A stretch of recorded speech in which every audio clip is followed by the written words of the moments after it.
আসসালামু আলাইকুম গাইস, সবাই কেমন আছো? আশা করি সবাই ভালো আছো। আজকের ভিডিওটা দেখলে তোমরা বুঝতেই পারবে যে আজকে আমার মনটা খুবই খারাপ। কারণ হচ্ছে এই কদিন ধরে আমার জায়ের মেয়ের মুখে পাচ্ছিল, তোমরা আগের ভিডিওগুলোতে নিশ্চয়ই দেখেছো। তো সেই সব কাজ করতে গিয়ে আমার মেয়ের দিকে ভালোভাবে ট্রিটমেন্ট করা হয়নি 2-3 দিন ধরে। তো হঠাৎ করে আয়সার শরীর খারাপ হয়ে যায় এবং ওকে হসপিটালে ভর্তি করতে হয়।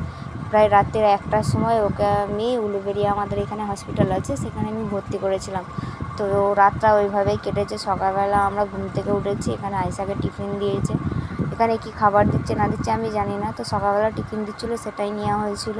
তো এখানে একটা কলা ছিল, রুটি ছিল এবং একটা মিষ্টি দিয়েছিল। সেই খাবারটা ও খাবে বলছিল, কিন্তু ও তো পায়খানা বমি হচ্ছিলো বলে সেই জন্য ওকে দেওয়া হয়নি। আমি সকালবেলা একটু চা আনতে চলে গিয়েছি, আমার মা ছিল, মা ওকে নিয়ে বসেছিল। প্রথমে একটা দোকান পাওয়া গেলে এই কাকুকে জিজ্ঞাসা করলাম, বললো এখানে চা পাওয়া যায় না, তোমাকে বাইরে যেতে হবে। তো এখানে আরেকটা দোকান ছিল, সেখানে আমি জিজ্ঞাসা করলাম, সেখানেও পাওয়া যায়নি। তো ফাইনালি আরেকটু কিছুক্ষণ যাওয়ার পরে একটা রেস্টুরেন্ট ছিল, সেখানে চা পাওয়া যায়। এবং আমি বলে দিলাম যে কতটা আমার চা লাগবে না লাগবে। এখানে চা নিয়ে আমি টুকটুক করে হসপিটালের দিকে চলে যাচ্ছি, কারণ কিছুক্ষণ পরে আবার ডাক্তার আসার কথা ছিল। তো আমি জলদি হেঁটে হেঁটে চলে যাচ্ছিলাম।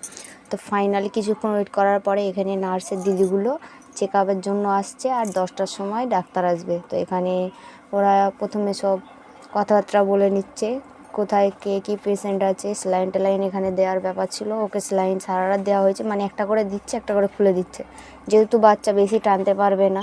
আর এখানে আরও কজন 2-4 জন ভর্তি হয়েছিল। প্রায় আমরা একটা রুমে তো 10 জন ছিলাম।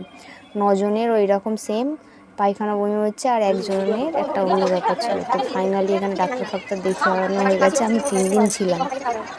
তো থাকার পরে এখানে খাবার টাবার দিয়েছে। আমার হসপিটালের খাবার ভালো লাগেনি বলে আমি খাবারগুলো নিইনি।